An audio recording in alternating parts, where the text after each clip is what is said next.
Eletrônica de potência 1.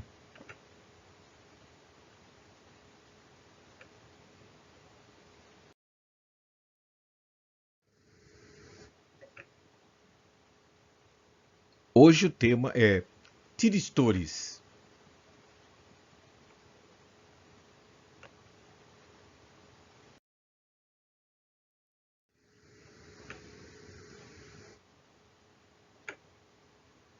Tiristores é um termo geral utilizado para designar principalmente SCRs e triacs, mas a família dele é bastante grande. Existem no mínimo 9 tipos diferentes de tiristores, dos quais o SCR e os triacs são os mais populares e também começamos pelo SCR.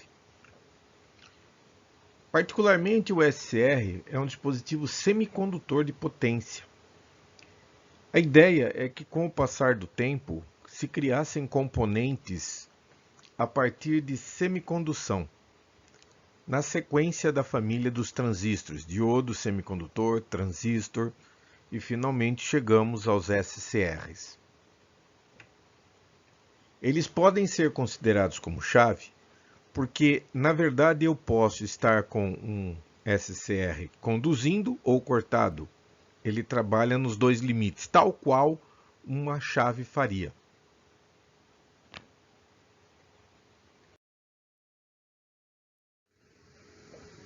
Um componente de 4 camadas. SCR é o acrônimo de Silicon Controlled Rectifier. A tradução é retificador controlado de silício. O que se espera é que este componente me permita controlar o momento em que ele vai conduzir. Ele não é só uma chave propriamente dito. Por se tratar de um diodo controlado, o que ele faz é o seguinte: ele se funciona como um diodo normal. Entretanto, ele depende do sinal de condução. Mesmo estando favorável, se não houver sinal positivo no gatilho, ele não conduz. E aplicar tensão reversa a ele significa que ele vai cortar. Ele foi constituído a partir de 4 camadas sobrepostas, P e N alternadas. Isto faz com que ele seja composto de 3 junções. Na verdade, como ele é uma sequência do transistor de junção, nós temos coletor base emissor, e entre a base, o coletor e a base o emissor existe uma emenda de componentes chamada de junção. Então é isto que acontece. Como nós temos 4 partes, serão 3 junções. O símbolo dele é um diodo, tem anodo, tem catodo, mas ele tem um gate. Isso o torna diferente de um diodo comum. Ele tem características de um diodo, mas precisa que alguém ligue ele. E o conceito de gate é muito profundo, porque se você parar para pensar num gatilho, que gate é a tradução do inglês, né? É gatilho. Uma arma de fogo, quando ela é disparada, pelo menos uma arma comum, você produz o disparo apertando o gatilho. Mas se você ficar segurando o gatilho, não vai acontecer nada. Para que ocorra um novo disparo, você precisa soltar o gatilho e puxar novamente. Aqui tem uma imagem, por exemplo, de um SCR, para que você possa ter uma ideia da dimensão dele. E existem menores, tá? Existe encapsulamento menor. Por exemplo, tem um que utiliza o mesmo encapsulamento do BC547. E é bem parecido com o transistor. Pelo encapsulamento fica impossível você determinar o que é o componente, porque muitos componentes se utilizam do mesmo encapsulamento. Aqui no caso, eu coloquei um exemplo de um simples. É um SCR de modelo comercial para baixas potências. Aqui eu quero mostrar para vocês as 4 camadas alternadas. E é interessante. Dá a impressão que eu posso fazer coisas diferentes, né? Pensa comigo. P, N, P, N. Por que eu não posso fazer N, P, N, P? Bom, é simples, porque na verdade já está lá. É só você olhar. N, P, N, P ou P, N, P, N. Mas há uma coisa que me chamava bastante atenção, é que o gatilho, o gate, é interessante. Ele é na camada P entre os N's. Mas vamos primeiro mostrar para vocês aqui as junções que eu falei. Olha, a junção é a emenda entre um P e um N, é a emenda entre o N e o P, é a emenda entre o P e o N, e essas junções têm queda de tensão.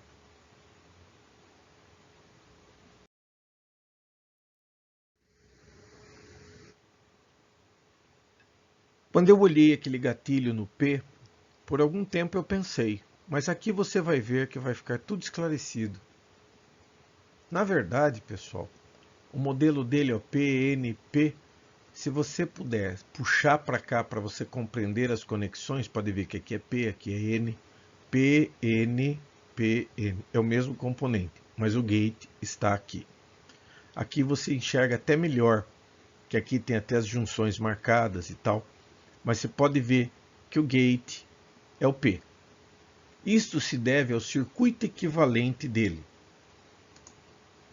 O circuito equivalente dele, na verdade, corresponde a este circuito que você está vendo aqui. O que você vê aqui são dois transistores. Olha a conexão que estranha. Efetivamente, você nota aqui que ele se parece muito com o Darlington, mas isso não é verdade. O Darlington é diferente. Pelo menos até hoje não me lembro de ter visto Darlington com transistores inversos. Aqui são complementares. Eu tenho aqui um transistor PNP e aqui um NPN. Eu destaquei aqui para ficar mais claro. Olha que interessante. São esses dois indivíduos separados, ou estes dois indivíduos separados. Observe o PNP aqui e observe o NPN aqui. Note que o N do de cá, este N daqui, este N daqui, se conecta a este outro N daqui, que é este outro N daqui. Para que eu possa obter o efeito desejado, eu preciso prestar atenção na sequência transistorizada. Um momentinho só, por favor. Eu vou limpar a tela. Acontece o seguinte: quando se aplica uma corrente aqui no gatilho, você aplicando uma corrente positiva aqui, a corrente é real, mas não se trabalha com correntes reais. É muito complexo, só quando há muita necessidade. Então, o que se percebe aqui, isso é muito fácil de você ver, é que quando você aplica uma corrente positiva aqui, na base de um conjunto NPN, este transistor entra em condução e vai roubar elétrons do coletor para levar para o emissor, formando a corrente fundamental IK, que é a corrente catodo. Só que aqui, olha que interessante, quando você rouba a corrente daqui, você dispara este outro transistor. E este outro transistor vai ter o mesmo comportamento. Só que ele mantém esta corrente sustentada e, pelo fato dele estar conectado aqui, ele dispara novamente este, que dispara ele, que dispara ele. Isto, inclusive, é interessante para nós, porque isso vai responder antecipadamente uma pergunta que se fará logo a seguir. Num componente como um SCR, quando você dispara ele enviando um pulso no gatilho, se eu retiro, por exemplo, não precisaria necessariamente ser um impulso, eu posso pôr um nível elétrico constante lá. Não é bom, mas a despeito disto, quando você produz o disparo, mesmo que você retire o dedo, você não vai cessar o disparo. Ele vai continuar conduzindo no sentido anodo-catodo. Não tem como. A corrente vai fluir por aqui, ó.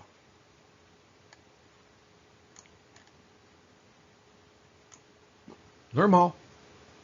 E não vai mais depender do gatilho. Ele se realimenta por aqui, ó. Ok? Muito bom. Isso explica então. Então teria sentido se eu colocasse, por exemplo, o gatilho no N.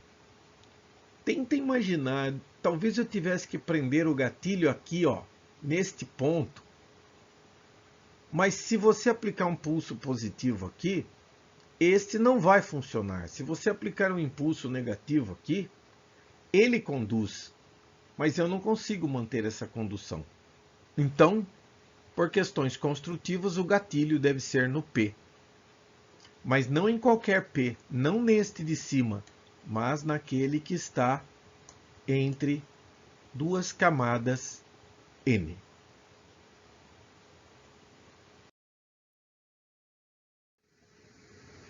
Aqui nós temos o modelo dele com as principais características: o catodo, o anodo, a corrente principal, o gate, e como o fluxo de corrente ID é a corrente que flui do anodo catodo, ele causa uma queda de tensão VAK. Eu coloco esse modelo aqui para nós compreendermos as características dele. Vamos em frente.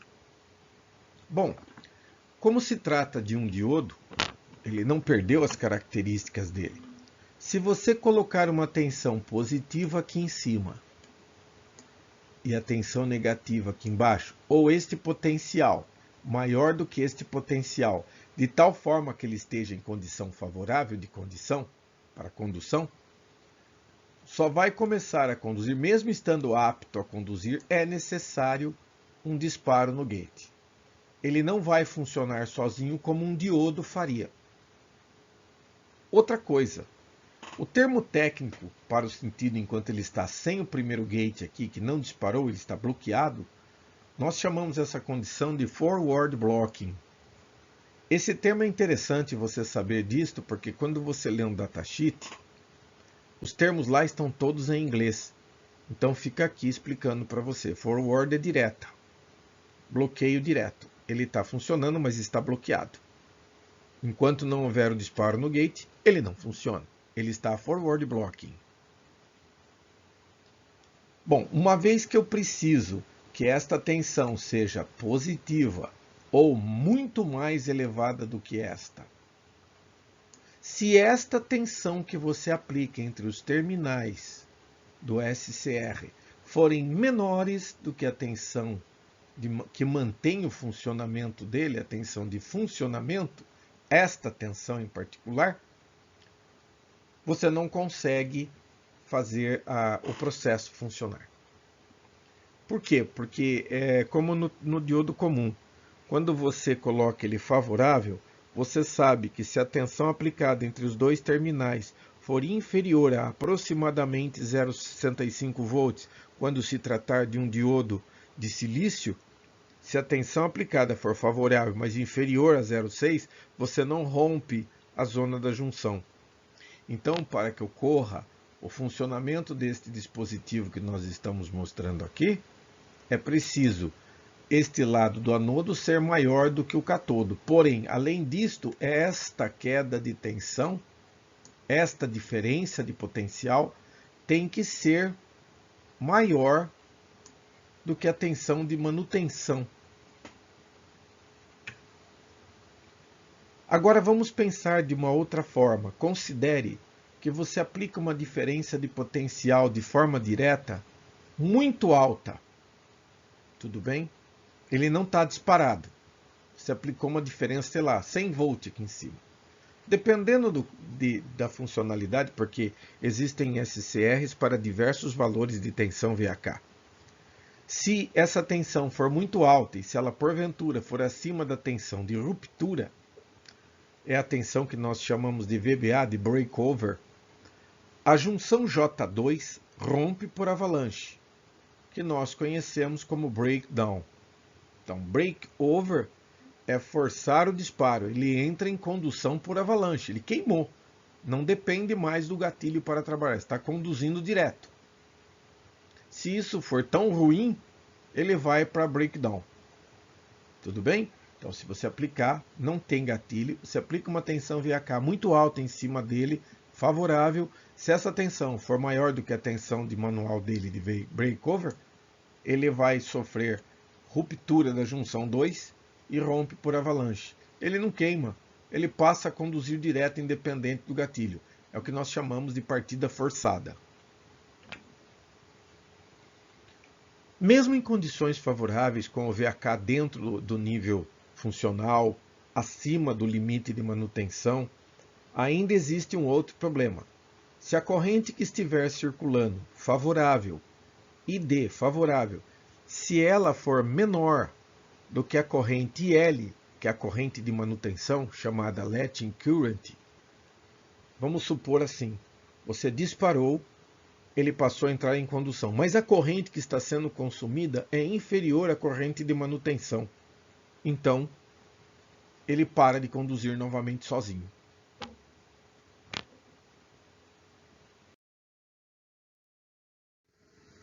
O desenho ali é só para ajudar também, tá? Vamos dar uma espiadinha na curva característica dele? Ela é até meio engraçada. Olha só. Aqui estão os pontos mais importantes que a gente precisa ressaltar. Eu vou usar o laser para isso, para apenas apontar para vocês. Então vamos lá. Em primeiro lugar, gostaria que você percebesse que este é o primeiro quadrante, que isso aqui é o plano cartesiano. Você tem no eixo Y a corrente que transita. Aqui você tem a tensão entre anodo e cátodo.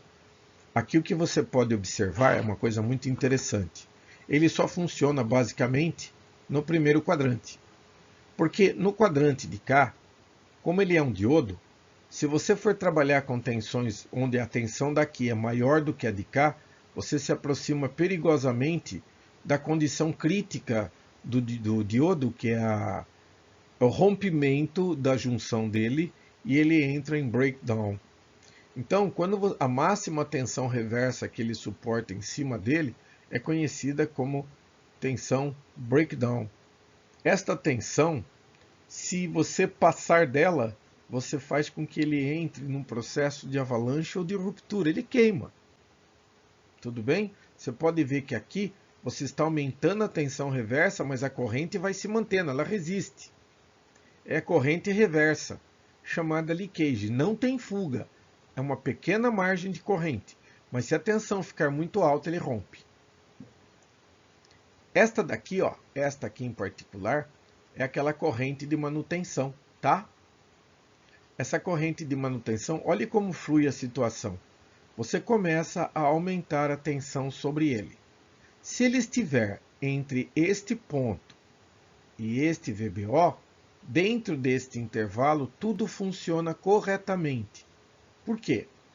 Porque estando com esta tensão aplicada, ele está cortado. Você pode ver que não flui corrente. Está parado aqui.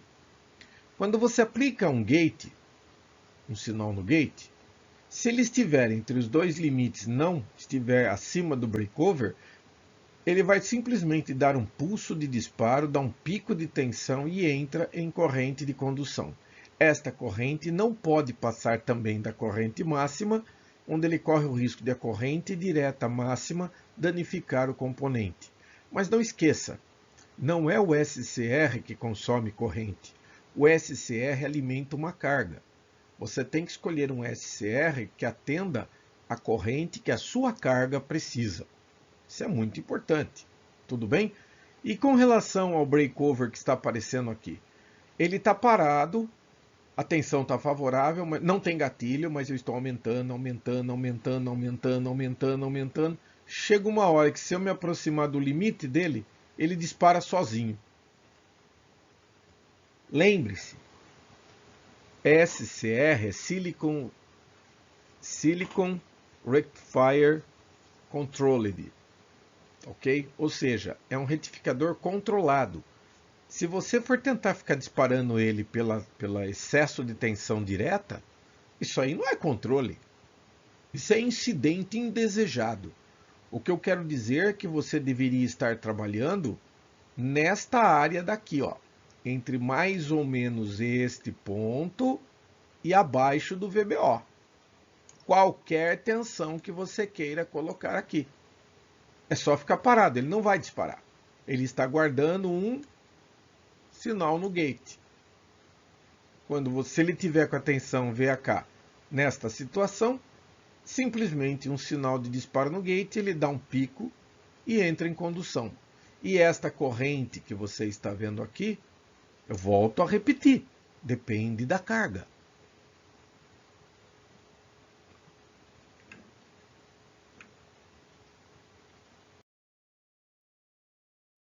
Vamos detalhar.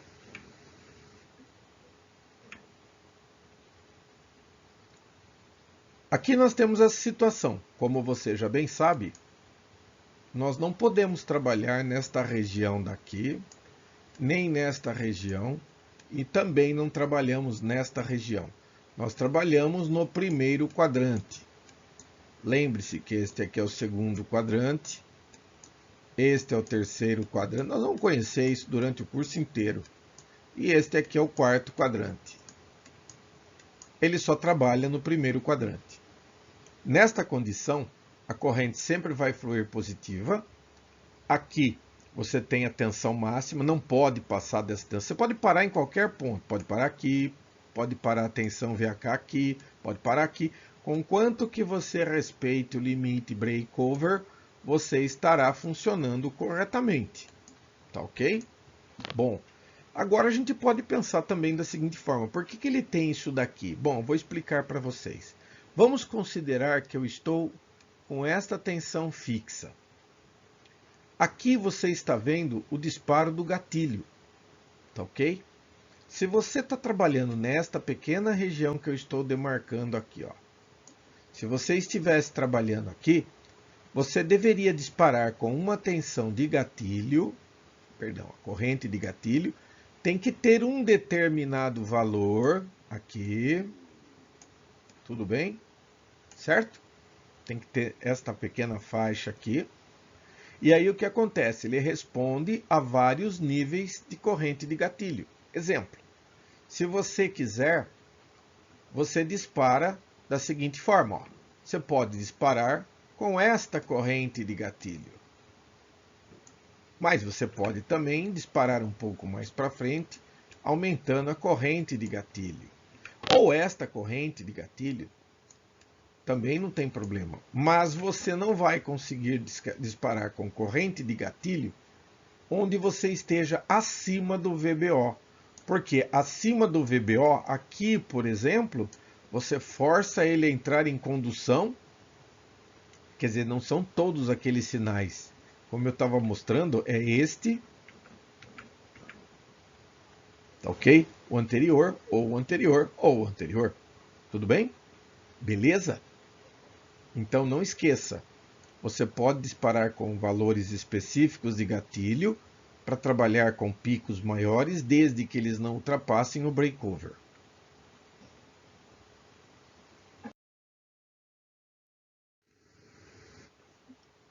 Modos de disparos. Bom, aqui eu vou dar uma pincelada geral em todas as formas possíveis de se fazer disparo. Pode ser que ocorram novas, só Deus sabe. Porque a tecnologia muda a cada dia e como o objetivo é ter o controle sobre a condução de um SCR, particularmente o SR, mas nós vamos trabalhar também com o TRIAC, com o GTO, com o IGBT e assim por diante. Nós vamos aplicar um sinal positivo no gatilho. Regra número 1. Esta é a regra mais simples e comum de funcionamento. Válida. Se você tornar a tensão direta, VH, muito maior do que o que ele suporta, muito maior do que a máxima, você está entrando próximo do breakover. Você consegue disparar ele, mas eu não recomendo. A tendência é o componente se desgastar mais rápido e até mesmo se danificar. Se você fizer uma variação súbita, vamos supor, está tudo parado, vem um impulso de corrente junto com a entrada da energia. A variação da corrente anodo, que é chamada de DI/DT, pode causar o disparo acidental dele também. Também não é desejado. Vamos para a próxima. Existe também uma outra possibilidade, uma súbita variação de tensão. Isso é muito mais comum até do que a corrente DI/DT. Porque você tem lá a tensão entrou um ruído na linha, o ruído forçou o disparo. De onde viria esse ruído? Por exemplo, de harmônicas na rede, presente por dispositivos de chaveamento como o próprio SCR. Também não é ideal. Próxima. Térmica. Se você começar a aquecer muito o dispositivo, uma coisa que você poderia cometer um erro aí, seria deixá-lo próximo de algum ambiente muito quente, principalmente, por exemplo, em indústrias, próximo de fornos ou coisas do tipo, ele pode começar a falhar disparando aleatoriamente, sem controle, por conta do calor. Óbvio, é um disparo? Sim, mas não é bom. O próximo. luz. Esse sim. Existem casos, e nós vamos ver ainda, opto-SCR, ele tem muita utilidade. É um acoplador óptico e o disparo desse SCR em particular é feito por meio de luz. Então este é válido. Então, ou sinal positivo no gate, ou então por luz no caso dos optos SCR. Os demais disparam, mas são indesejados, podendo produzir danos ao componente e à rede.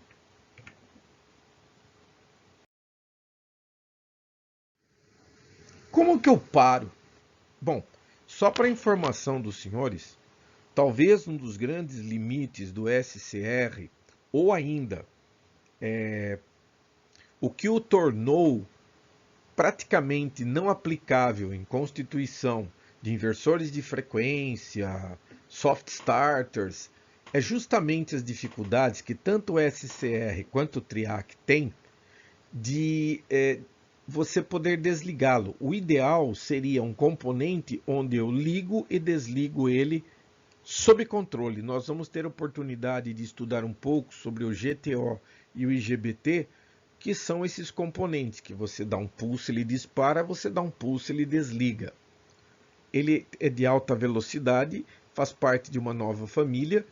Esses sim possibilitaram a constituição de um inversor de frequência e dos soft starts que nós usamos hoje. Não daria para fazer isso com SCR e TRIAC. Eu vou mostrar porque você vai entender muito bem. Como que eu corto ele? Bom, primeiro você pode cortar o fluxo principal de corrente. Então imagine que ele está funcionando direitinho e você resolve abrir a chave dele. Fazendo isto. A partir do momento que você não tem fluxo de corrente por ele, ele volta ao estado de repouso e depende de um pulso de gatilho para voltar a conduzir. Método não é tão simples, vou justificar para vocês. Ele requer uma parafernália muito grande aqui, por conta da presença de cargas indutivas. Aqui é uma carga, vou discutir isso aqui daqui a pouquinho com vocês, e eu prefiro explicar que primeiro o estudo deve ser feito sobre cargas resistivas, mas a grande maioria das cargas de mercado, elas são indutivas, são máquinas elétricas. Então o indutor tende a não cortar o fluxo de corrente, tornando difícil a manutenção do sistema de controle. E tudo que eu quero é ter o controle.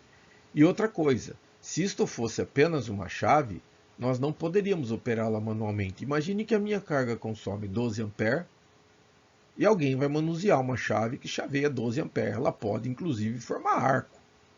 É complicado. A outra maneira seria diminuindo a corrente que flui para a carga, fazendo com que a corrente fique abaixo do mínimo dele, do letting current, e ele vai desarmar sozinho. Então, por exemplo, eu teria um potenciômetro aqui, na verdade não usaria um potenciômetro, né? Geralmente numa carga, dependendo do naipe dela, seria, por exemplo, um variac, mas isso é simbólico. É só para representar a redução da corrente que vai para a carga. Porque se a corrente começar a cair lentamente, se ela ficar abaixo do letting current, ele sozinho entra em corte. Professor, se ele entrar nessa situação e eu soltar um gatilho nele, ele dispara? Provavelmente sim, mas não esqueça que como a corrente que flui está abaixo da corrente de manutenção, mesmo que você ligue, ele desliga em seguida. Essa é a questão. A terceira forma pode parecer meio estranho, mas se você curto-circuitar o anodo e o catodo, então observe aqui, ó. Tá aqui o circuito, tá funcionando direitinho. Aí a gente pega e curto-circuita daqui a aqui. O que acontece? A corrente que estava passando para a carga vai passar pelo curto, porque a resistência é muito menor. E não vai passar corrente por aqui, ele vai cair em let current e vai parar. De novo, o velho problema. Curto-circuitar o SCR não é trivial. É a mesma história. 10 A, você pega um pedaço de fio e vai cutucar os terminais dele com o fio. É bem criativo, né?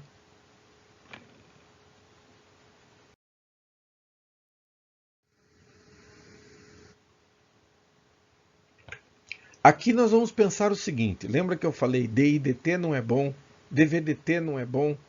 É possível minimizar esses efeitos? A resposta é sim. Considere aqui o circuito normal. Para mim me livrar da influência de variações de corrente na entrada, eu faço isto. Eu coloco um indutor. Então, mesmo que a corrente varie, o indutor tende a absorver a oscilação e mantém a corrente constante no SCR. Uma outra coisa que nós fazemos também normalmente é colocar um filtro para trabalhar com o SCR. Como é que nós fazemos isto?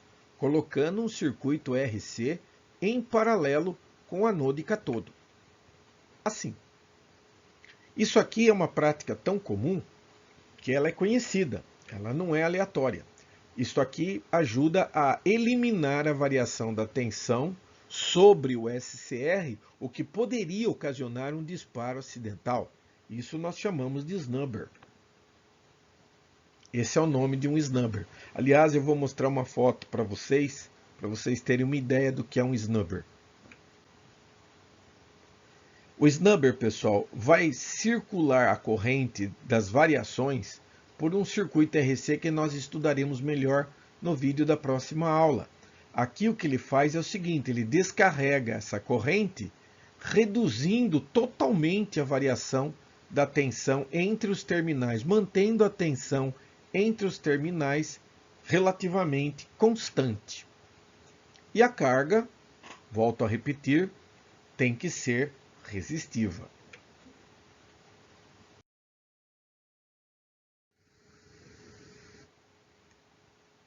Vamos lá. Algumas das referências. Você vai perguntar, professor, mas não vai mostrar o snubber? Fique tranquilo. Na próxima aula, que é de eletrônica de potência 2, eu comecei com o volume 1, potência 1, vou fazer o potência 2. O potência 2 que já está publicado no meu canal, ele vai tratar tudo isso que você viu sobre o snubber de forma matemática para explicar para vocês os efeitos elétricos disso. Esse site aqui é muito bom, se você quiser ver um pouco mais detalhado, você pode, você pode passar lá, tudo bem? De qualquer forma, eu agradeço a sua participação. Muito obrigado, a gente se vê.